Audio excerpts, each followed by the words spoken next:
Un nuevo audiolibro cada día. Las mejores obras maestras disponibles aquí. Con la mejor voz natural real. Una nueva experiencia. Nosotros leemos por ti. La libertad del espíritu. Por Paul Valéry. Es un signo de los tiempos, y no muy bueno, que hoy sea necesario y no solo necesario, sino incluso urgente interesar a los espíritus en la suerte del espíritu, es decir, en su propia suerte. Esta necesidad surge al menos en hombres de cierta edad es, desgraciadamente, una edad demasiado cierta, en hombres de cierta edad que han conocido una época completamente diferente, que han vivido una vida completamente diferente, que han aceptado, sufrido, examinado los males y bienes de la existencia en un medio completamente diferente, en un mundo muy diferente. Admiraron cosas que ya casi no se admiran, vieron vivas verdades que están casi muertas, especularon, en fin, acerca de valores cuyo descenso o derrumbe es tan claro, tan manifiesto y tan ruinoso para sus esperanzas y sus creencias, como el descenso o el derrumbe de los títulos y las monedas que consideraban, como todo el mundo, valores inquebrantables. Asistieron a la bancarrota de la confianza que habían tenido en el espíritu, confianza que fue para ellos el fundamento y, de alguna manera, el postulado de su vida, pero que espíritu, y que entendían por esa palabra. Esa palabra es infinita, ya que evoca el origen y el valor de todas las demás. Pero los hombres de los que hablo le adjudicaban una significación particular, tal vez entendían por espíritu una actividad personal pero universal, actividad interior, actividad exterior que da a la vida, a las fuerzas mismas de la vida, al mundo y a las reacciones que el mundo suscita en nosotros, un sentido y un uso, una aplicación y una expansión del esfuerzo, o expansión de acción, muy diferentes de los que están adaptados al funcionamiento normal de la vida ordinaria, a la mera conservación del individuo. Para comprender bien este punto, tenemos que entender aquí por el término espíritu la posibilidad, la necesidad y la energía de distinguir y desarrollar las reflexiones y los actos que no son necesarios para el funcionamiento de nuestro organismo o que no tienden a una mejor economía de ese funcionamiento. Pues nuestro ser vivo, como todos los seres vivos, exige la posesión de una capacidad de transformación que se aplica a las cosas que nos rodean en tanto nos las representamos. Esta capacidad de transformación se prodiga para resolver los problemas vitales que nos impone nuestro organismo y nos impone nuestro medio. Somos ante todo una organización de transformación más o menos compleja, conforme a la especie animal, ya que todo lo que vive está obligado a prodigar y recibir de la vida, hay un intercambio de modificaciones entre el ser vivo y su medio. Sin embargo, una vez satisfecha la necesidad vital, una especie, la nuestra, especie positivamente extraña, cree su deber crearse otras necesidades y otras tareas además de la de conservar la vida, otros intercambios la preocupan, otras transformaciones la requieren.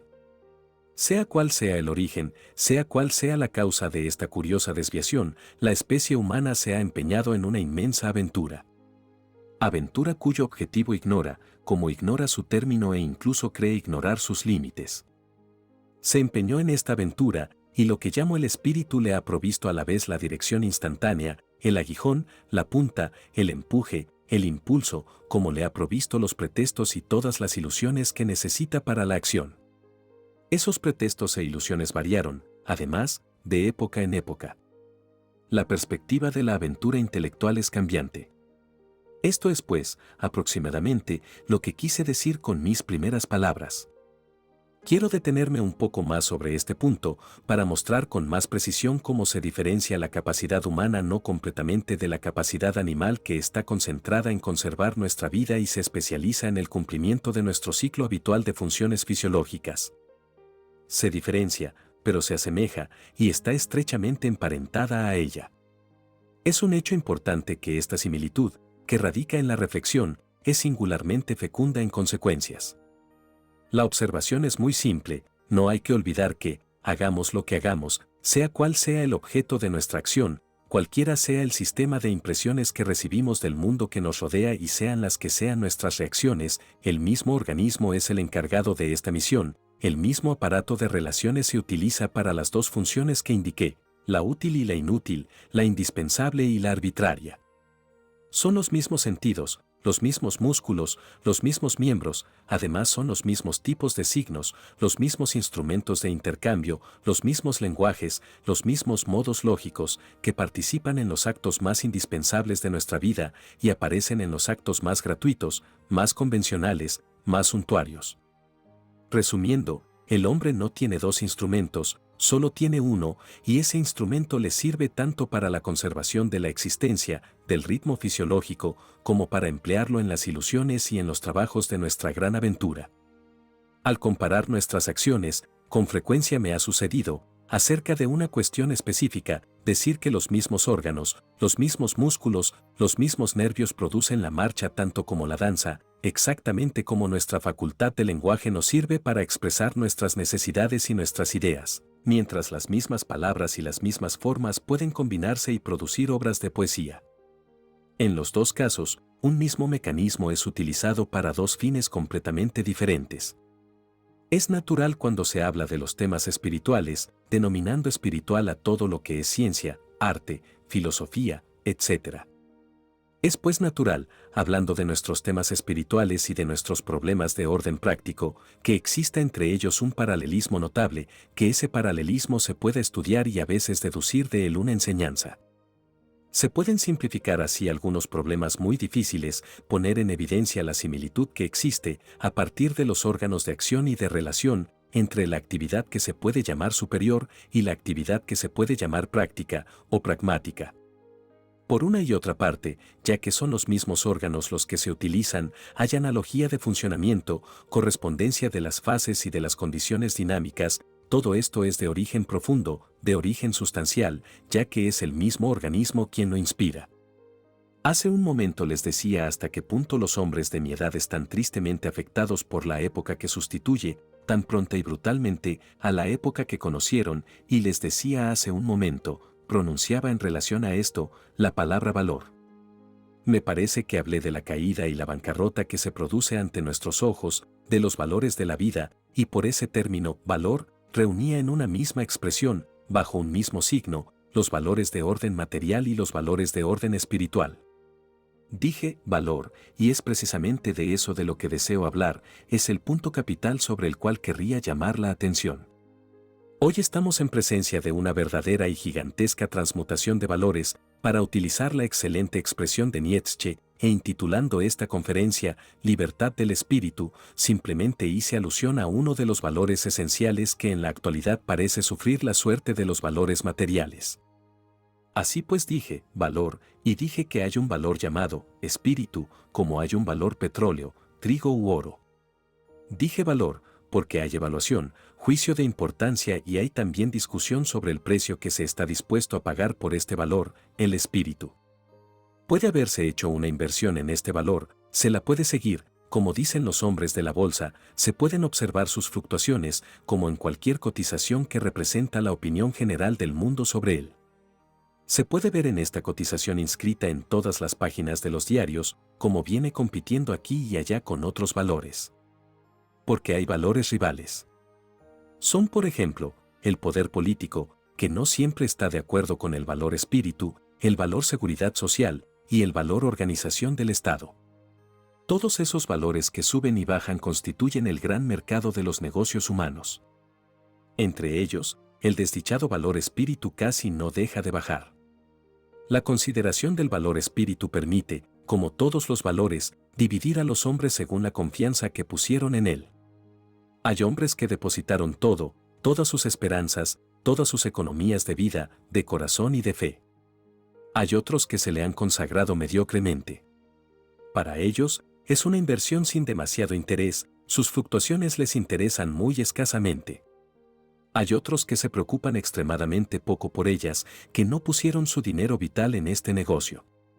Y por fin, hay que confesar que están quienes lo hacen descender lo más posible. Ya ven que tomo prestado el lenguaje de la bolsa.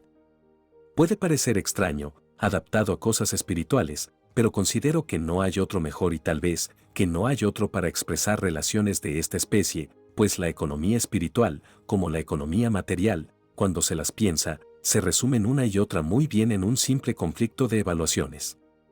A menudo me sorprendieron, pues, las analogías que aparecen, sin que fueran solicitadas en absoluto, entre la vida del espíritu y sus manifestaciones y la vida económica y las suyas.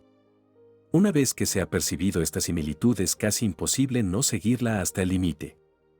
En uno y otro asunto, en la vida económica como en la vida espiritual, encontrarán ante todo las mismas nociones de producción y de consumo. El productor, en la vida espiritual, es un escritor, un artista, un filósofo, un sabio; el consumidor es un lector, una audiencia, un espectador. Asimismo encontrarán esta noción de valor que acabo de retomar, que es esencial en los dos órdenes, como lo es la noción de intercambio y la de oferta y demanda. Todo esto es simple, todo esto se explica fácilmente, son términos que tienen sentido tanto sobre el mercado interior, donde cada espíritu discute, negocia o transige con el espíritu de los otros, como en el universo de los intereses materiales. Además, se puede considerar igualmente el trabajo y el capital por ambos lados. Una civilización es un capital cuyo crecimiento puede proseguirse durante siglos como el de ciertos capitales y que absorbe en sí sus intereses compuestos. Este paralelismo sorprende a la reflexión, la analogía es muy natural, podría llegar a ver en él una verdadera identidad, y la razón es que, primero, ya lo dije, interviene el mismo tipo orgánico bajo los nombres de producción y de recepción. Producción y recepción son inseparables de los intercambios, pero, aún más, todo lo social resulta de las relaciones entre el gran número de individuos, todo lo que ocurre entre el vasto sistema de seres vivos y pensantes, más o menos pensantes, cada uno de los cuales es a la vez solidario con todos los demás, y opuesto a todos los otros único, en cuanto a sí, indiscernible e inexistente en el interior del número. Este es el punto. Se observa y se verifica tanto en el orden práctico como en el orden espiritual. De un lado, el individuo; del otro, la cantidad indistinta y las cosas; en consecuencia, la forma general de esas relaciones no puede ser muy diferente, ya se trate de producción, intercambio o consumo de productos para el espíritu, o bien producción, intercambio o consumo de productos en la vida material. ¿Cómo podría ser de otra manera? Volvemos a encontrar el mismo problema, siempre individuo y cantidad indistinta de individuos en relaciones directas o indirectas, sobre todo indirectas, porque, en el mayor número de casos, sufrimos indirectamente la presión exterior tanto en materia económica como en materia espiritual, y recíprocamente, ejercemos nuestra acción exterior sobre una cantidad indeterminada de auditores o de espectadores. Se establece así una doble relación. Ya que tiene que haber intercambio mientras por otra parte hay pluralidad de necesidades y pluralidad de hombres, desde el momento que la singularidad de los individuos, sus gustos que son incomunicables, o bien su capacidad, su industria, talentos e ideologías personales se exponen en el mercado, ya se trate de doctrinas o de ideas, de materias primas o de objetos manufacturados, la competencia que esos valores individuales se provocan, compone el equilibrio móvil, equilibrio que determinan, por un instante solamente, los valores de ese instante. Así como tal mercadería hoy vale tanto, durante algunas horas, porque está sujeta a bruscas fluctuaciones o a variaciones muy lentas, pero continuas, asimismo los valores en materia de gusto, doctrinas, estilo, ideal, etc. Solo que la economía del espíritu nos propone fenómenos mucho más difíciles de definir, pues en general no son calculables y aparte no están establecidos por organismos o instituciones especializadas a ese efecto. Ya que consideramos al individuo en contraste con sus semejantes, recordemos el adagio de los antiguos, que sobre gustos no hay nada escrito. Pero de hecho, es todo lo contrario, no se hace otra cosa. Pasamos nuestro tiempo discutiendo acerca de gustos y de colores. Lo hacemos en la bolsa, lo hacemos en infinitos juris, en las academias y no puede ser de otra manera, todo es regateo en los casos donde el individuo, el colectivo, el singular y el plural deben enfrentarse y buscar ya entenderse, ya reducirse a silencio. Aquí la analogía que seguimos es tan sorprendente que atañe a la identidad. Así, cuando hablo del espíritu, quiero señalar ahora un aspecto y una propiedad de la vida colectiva, aspecto, propiedad tan reales como la riqueza material y a veces tan precaria como esta. Quiero pensar una producción, una evaluación, una economía, próspera o no, más o menos estable, tanto como otra, que se desarrolla o declina, que tiene sus fuerzas universales, sus instituciones, sus leyes propias y tiene también sus misterios. No crean que me complazco aquí en realizar una simple comparación, más o menos poética y que, de la idea de la economía material, paso por simples artificios retóricos a la economía espiritual o intelectual. En realidad, si quisiéramos reflexionar, sería todo lo contrario. Es el espíritu el que ha comenzado, y no podría ser de otro modo.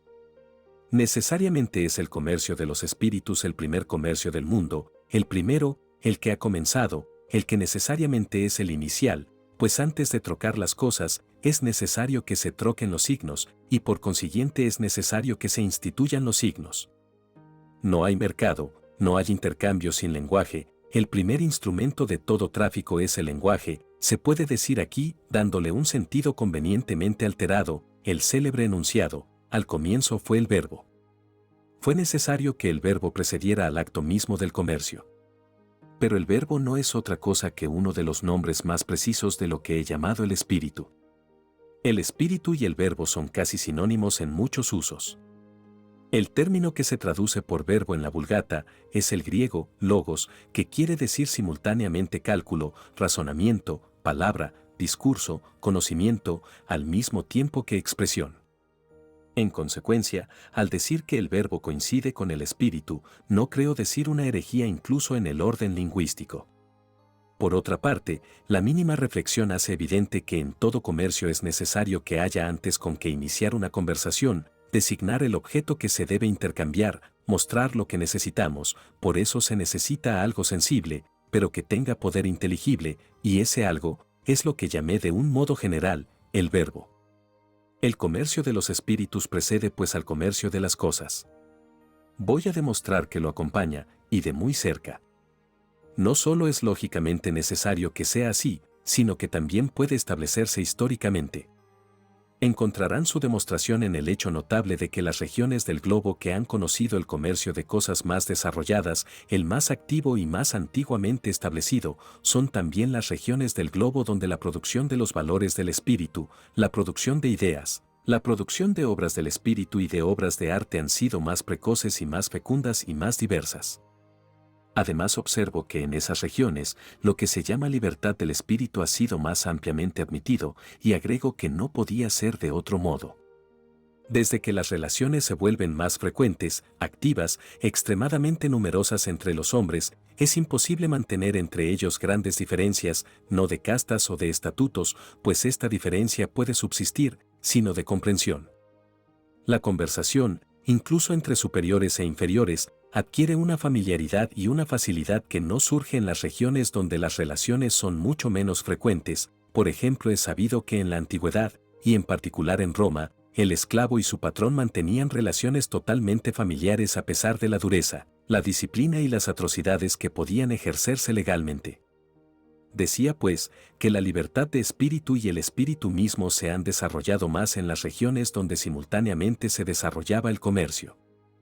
En cualquier época, sin excepción, una producción intensa de arte, de ideas, de valores espirituales se revela en puntos culminantes por la actividad económica que allí se observa. En lo concerniente a la cuenca del Mediterráneo, se sabe que presentó el ejemplo más asombroso y convincente.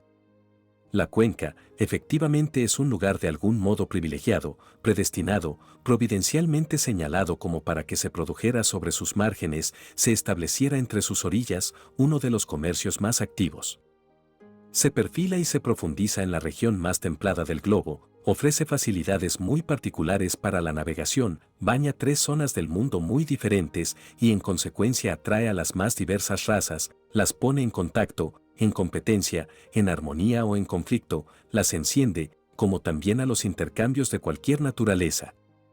La cuenca tiene la propiedad tan notable de que se puede llegar bien por vía terrestre siguiendo el litoral o bien atravesando el mar, de un punto a otro totalmente diferente de su contorno, y durante siglos ha sido teatro de la mezcla y de los contrastes de diferentes familias de la especie humana, que mutuamente se enriquecieron con experiencias de todo orden.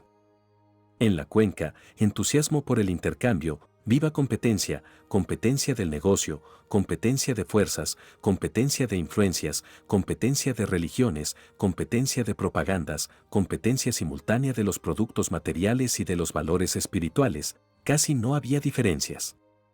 El mismo navío, la misma barca traían mercaderías y dioses, ideas y procedimientos. ¿Cuántas cosas se desarrollaron en las costas del Mediterráneo, por contagio o por irradiación? Así se constituyó ese tesoro al que nuestra cultura debe casi todo, al menos en sus orígenes. Puedo decir que el Mediterráneo constituyó una verdadera máquina de fabricar de la civilización. Pero todo esto establecía necesariamente la libertad del espíritu, estableciendo al mismo tiempo negocios. Encontramos pues estrechamente asociados sobre las costas del Mediterráneo, espíritu, cultura y comercio. Pero hay otro ejemplo menos banal que el que acabo de dar. Consideren la línea del Rin, esta línea de agua que va desde Basilea hasta el mar, y adviertan la vida que se ha desarrollado sobre las costas de esta gran vía fluvial, desde los primeros siglos de nuestra era hasta la Guerra de los 30 años. Todo un sistema de ciudades parecidas se asentó a lo largo del río, que juega el papel de un conductor como el Mediterráneo y de un colector. Ya se trate de Estrasburgo, de Colonia o de otras ciudades hasta el mar, estos poblados se conforman en condiciones análogas y presentan una similitud notable en su espíritu, sus instituciones, sus funciones y su actividad a la vez material e intelectual. Son ciudades donde la prosperidad surge temprano, ciudades de comerciantes y de banqueros. Su sistema se extiende hacia el mar y se comunica al oeste con las ciudades industriales de Flandes y con los puertos hanseáticos hacia el nordeste. Uno allí, la riqueza material, la riqueza espiritual o intelectual y la libertad de las formas comunales se instituyen, se consolidan, se fortifican de siglo en siglo. Son plazas financieramente potentes y son posiciones estratégicas del espíritu. Encontramos una industria que requiere de técnicos a la vez que la banca exige diseñadores y diplomáticos de negocios, gente especialmente dedicada al intercambio en una época donde los medios de intercambio y de circulación eran muy poco prácticos, pero también descubrimos vitalidad artística, curiosidad erudita, producción de pintura, de música, de literatura en suma, una creación y una circulación de valores totalmente paralela a la actividad económica de los mismos centros. Es entonces cuando se inventa la imprenta, desde allí se propaga por el mundo, pero es en la costa del río, y como elemento del comercio producido por el río, que puede desarrollarse la industria del libro y alcanzar todo el espacio del mundo civilizado. Ya dije que todas esas ciudades presentan notables similitudes en su espíritu, costumbres y organización interna, obtienen o compran una especie de autonomía. En ellas la riqueza y el aficionado se dan cita y tampoco falta el conocedor. El espíritu alienta en forma de artistas, escritores o impresores, descubre uno de los más favorables terrenos de elección para la cultura, que exige de libertad y de recursos. Así este conjunto de ciudades crea a lo largo del río una franja de territorios que se ramifican hacia el mar y se oponen a las regiones interiores del este y del oeste que son agrícolas, regiones estas que durante mucho tiempo perduran como de tipo feudal. Está claro que hago aquí una exposición muy sumaria y que sería necesario, para precisar el panorama que acabo de esbozar, consultar muchos libros y reconstruir toda mi composición de época y de lugares.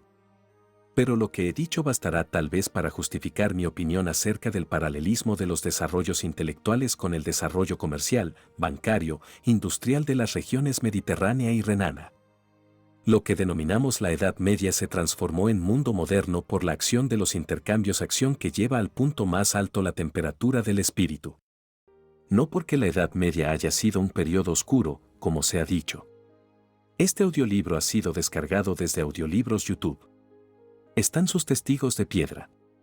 Pero esos trabajos, las construcciones de catedrales, obras incomparables que levantaron sus arquitectos, franceses sobre todo, son para nosotros verdaderos enigmas si nos preguntamos sobre las condiciones de su concepción y su ejecución. En efecto, no tenemos ningún documento que nos informe sobre la verdadera cultura de esos maestros de la construcción, que sin embargo debían tener una ciencia muy desarrollada para construir obras de esta amplitud y extrema audacia. No nos dejaron tratados de geometría, ni de mecánica, arquitectura, resistencia de los materiales, perspectiva, ni planos, ni diseños, nada que nos aporte la mínima claridad sobre lo que sabían. Una cosa, sin embargo, conocemos, que estos arquitectos eran nómades. Iban construyendo de ciudad en ciudad. Aparentemente transmitían de persona a persona sus procedimientos teóricos y técnicos de construcción. Los obreros y sus jefes o capataces se formaban en sociedades de compañeros que iban transmitiéndose los procedimientos de corte de piedra y de aparejamiento, de encofrado, de cerrajería. Pero ningún documento escrito nos ha llegado sobre todas esas técnicas. El famoso cuaderno de Villers de Jonecourt es un documento totalmente insuficiente. Los viajeros constructores, introductores de métodos y recetas de arte eran pues también instrumentos de intercambio pero primitivos, personales y además celosos de sus secretos y de sus habilidades manuales. Ellos mantenían arcano lo que una época de intensa cultura tiende a transmitir lo más posible, y tal vez a transmitir demasiado. También había una cierta vida intelectual en los monasterios.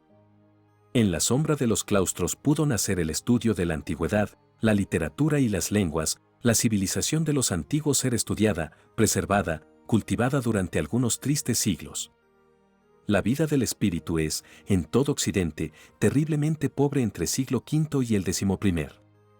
Incluso en la época de las primeras cruzadas, no se compara con lo que se observaba en Bizancio y en el Islam, de Bagdad a Granada, en el orden de las artes, las ciencias y las costumbres. Saladino debía ser, por sus gustos y cultura, muy superior a Ricardo Corazón de León. ¿Esta mirada sobre la Alta Edad Media no se corresponde con nuestro tiempo? Cultura, variaciones de la cultura, valor de las cosas del espíritu, estimación de sus producciones, importancia que se da en la jerarquía de las necesidades del hombre. Hoy sabemos que por un lado todo esto está en relación con la facilidad de la multiplicidad de los intercambios de cualquier especie, por otro lado, que es extrañamente precario. Todo lo que ocurre hoy debe relacionarse con estos dos puntos. Miremos en nosotros y a nuestro alrededor. Lo que constatamos, lo he resumido en mis primeras palabras. Les decía que en el invitar a los espíritus a preocuparse por el espíritu y su destino, surgía un signo de los tiempos, un síntoma.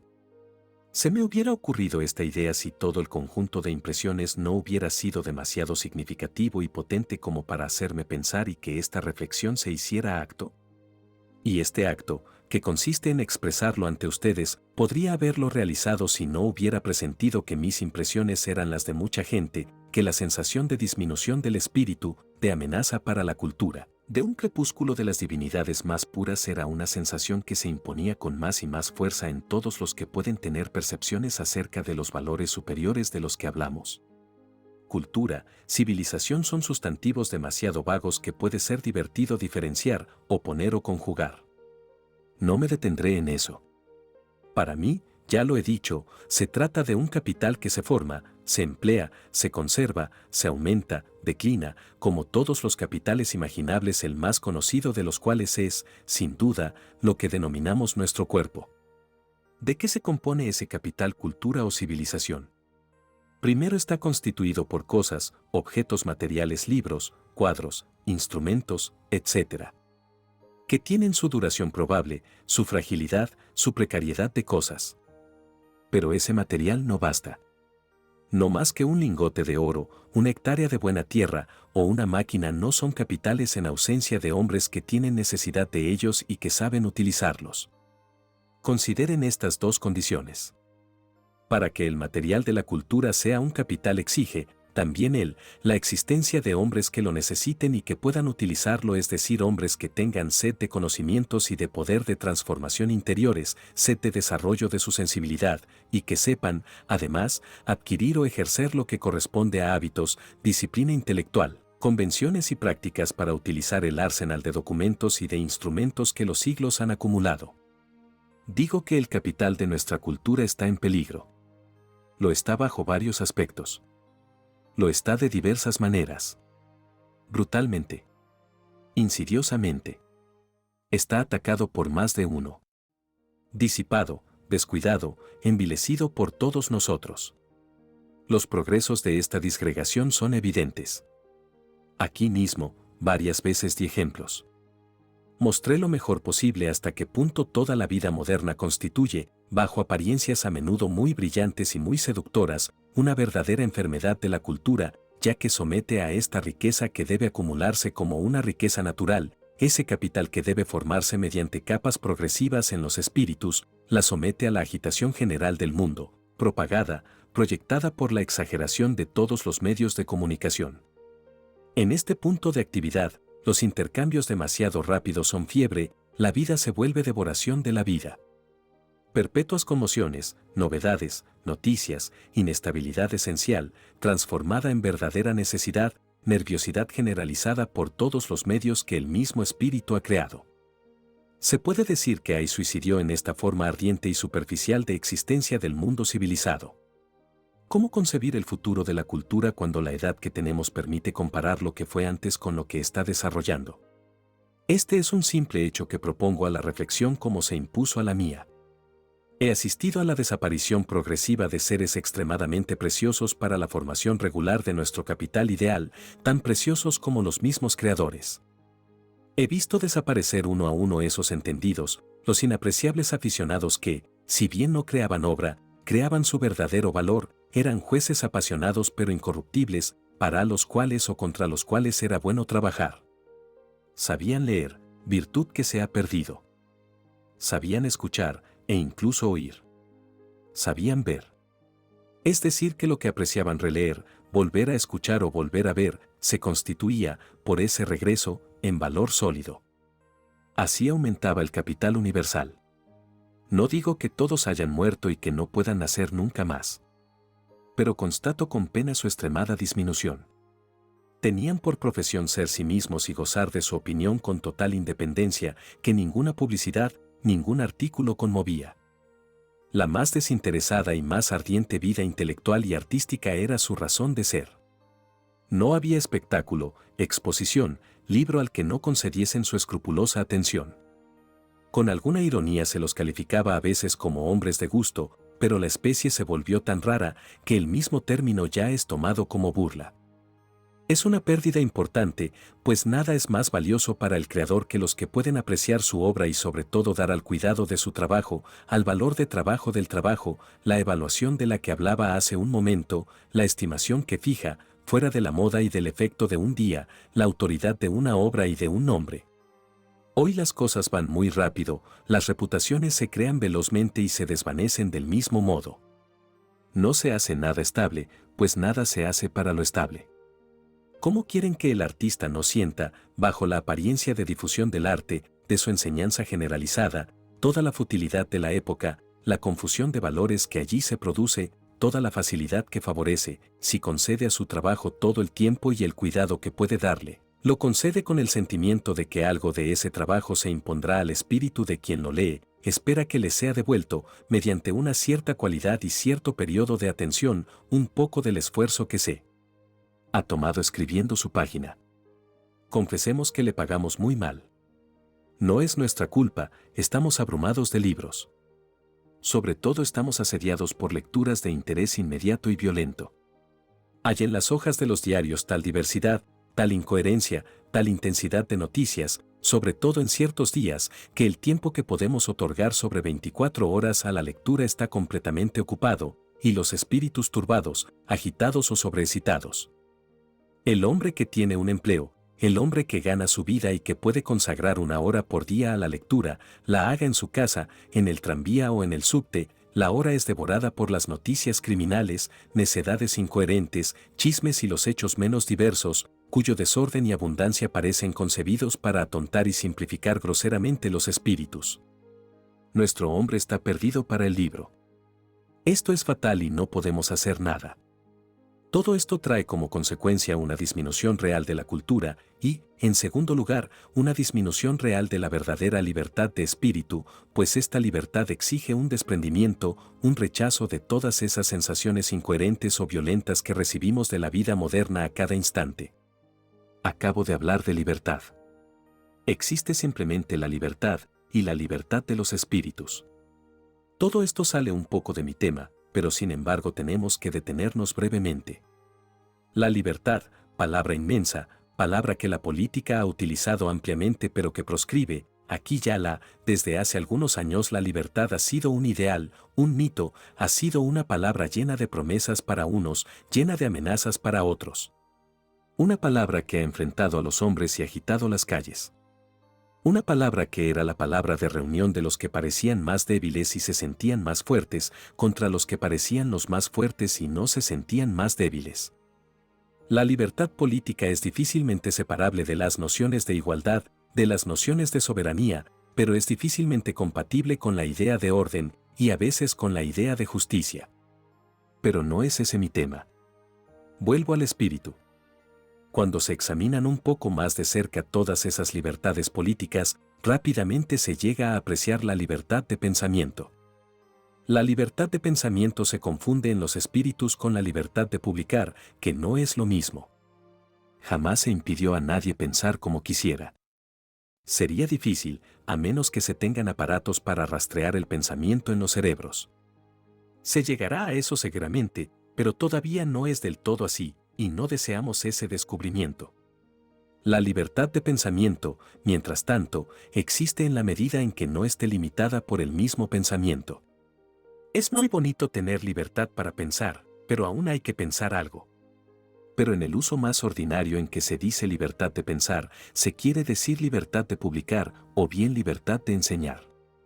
Esta libertad da lugar a graves problemas, siempre suscita alguna dificultad, y tanto la nación, como el Estado, como la Iglesia, tanto la escuela, como la familia, han criticado la libertad de pensar publicando, de pensar públicamente o de enseñar. Son ellas potencias más o menos celosas de las manifestaciones exteriores del individuo pensante. No quiero ocuparme aquí del fondo de la cuestión. Es un asunto de casos particulares. Es cierto que en tales casos, es bueno que la libertad de publicar sea vigilada y restringida. Pero el problema se vuelve muy difícil cuando se trata de medidas generales. Por ejemplo, está claro que durante una guerra es imposible permitir la publicación de todo. No solo es imprudente permitir publicar noticias sobre la conducción de las operaciones, esto lo comprende todo el mundo, pero hay además algunas cosas que el orden público no permite que sean publicadas. No es todo.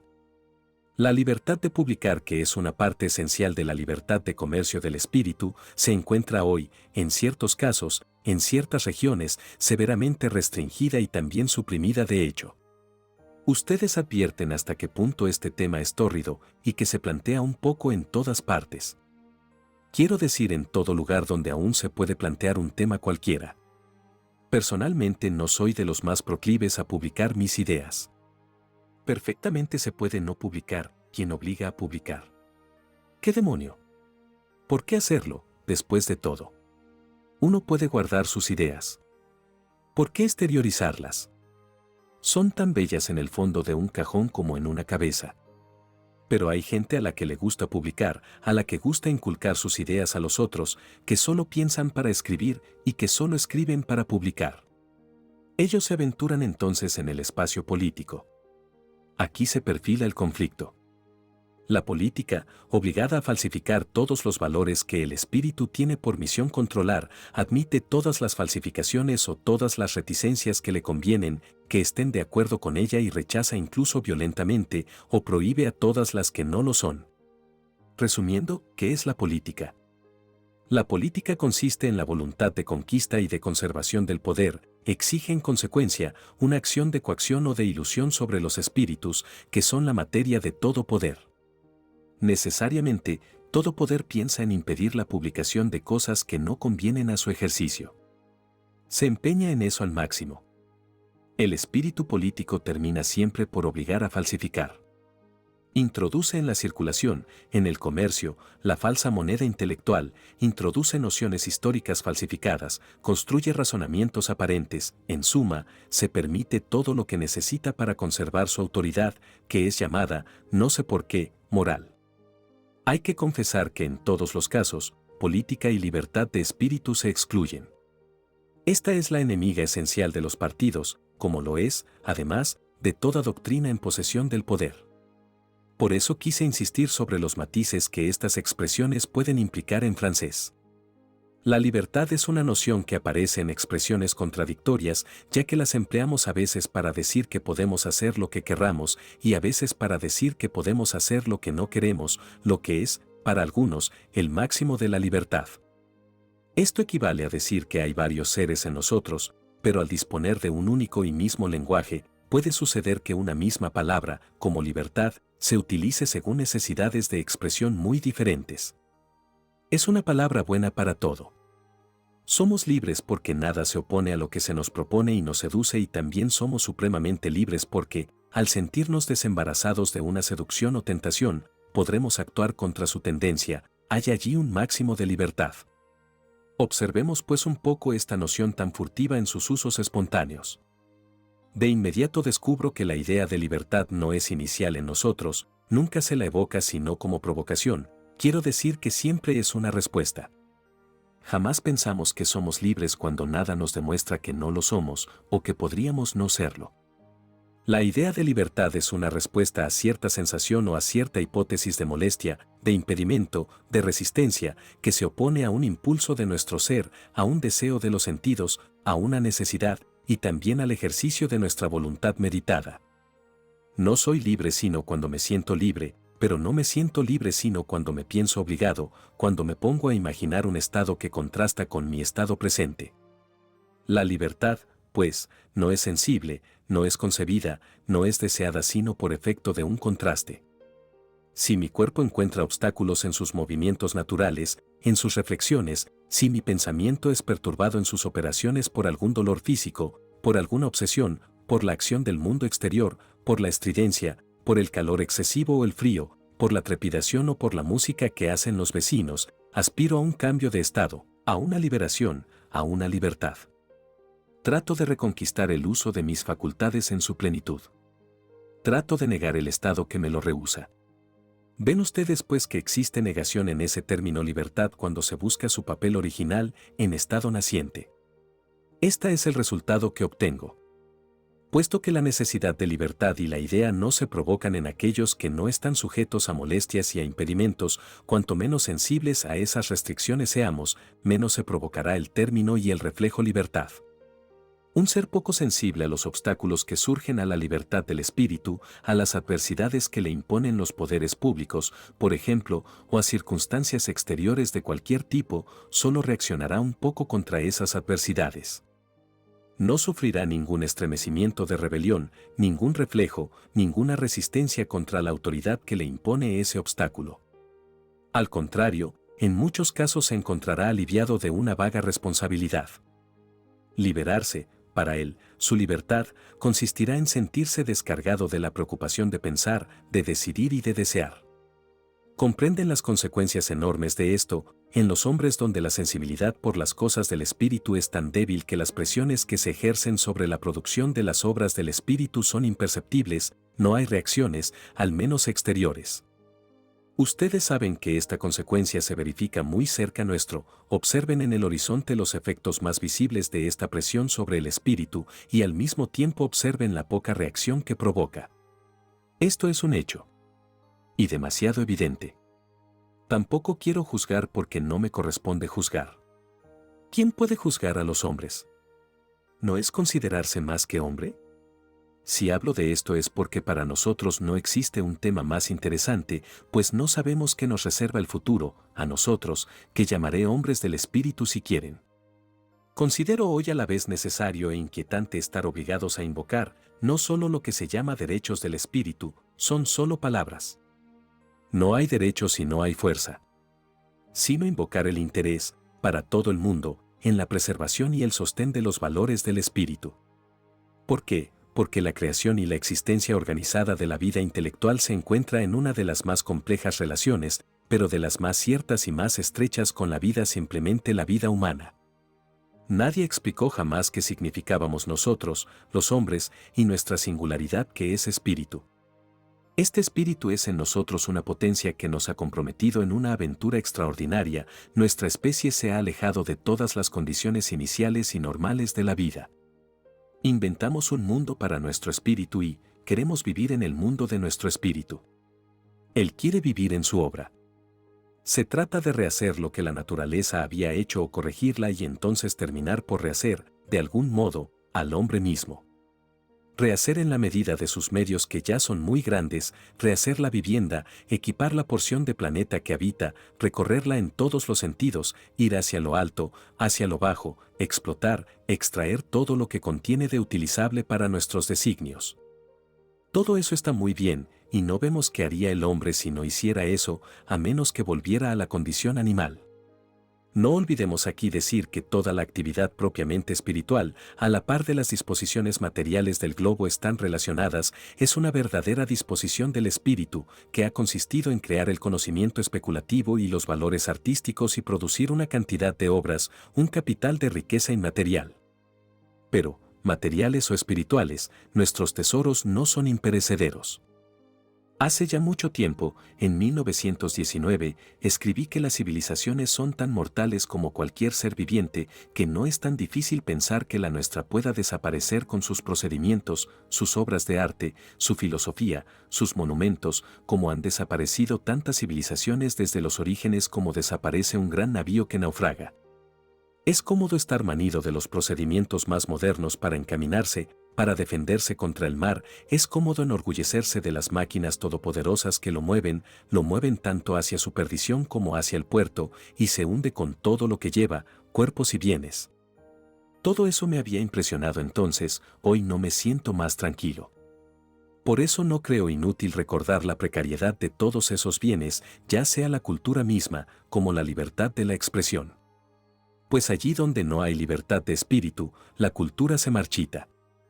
Se ven importantes publicaciones, revistas, antes muy activas, de allende las fronteras, que ahora están llenas de artículos de erudición insoportable. Advertimos que la vida se ha retirado de esas colecciones, en las que sin embargo hay que hacer como que se conserva la vida intelectual. Esta simulación recuerda lo que pasaba antes, en la época en que Stendhal se burlaba de ciertos eruditos que había conocido. El despotismo los condenaba a refugiarse en la discusión de las comas en un texto de Ovidio.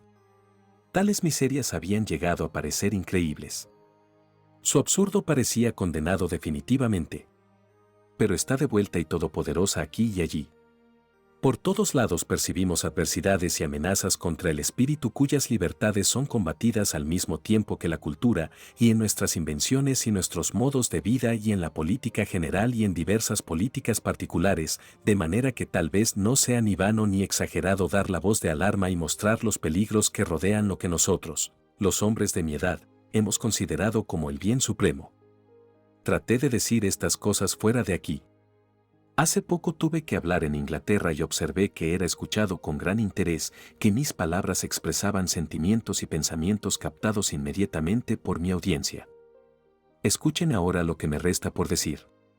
Quisiera, si me permiten expresar un deseo, que Francia, aunque presa de preocupaciones muy distintas, se transforme en el conservatorio, el templo donde se conserven las tradiciones de la más alta y más fina cultura, la del verdadero gran arte, la que se distingue por la pureza de la forma y el rigor del pensamiento, que también recoja y conserve todo lo que se elabora de más elevado y más libre en la producción de las ideas. Es eso lo que deseo para mi país. Tal vez las circunstancias son demasiado difíciles, las circunstancias económicas, políticas, materiales, el estado de las naciones, los intereses, los nervios y la tormentosa atmósfera que nos hace respirar la inquietud. Pero después de todo, habré cumplido mi deber si lo digo. 1939. Un nuevo audiolibro cada día. Las mejores obras maestras disponibles aquí. Con la mejor voz natural real. Una nueva experiencia. Nosotros leemos por ti.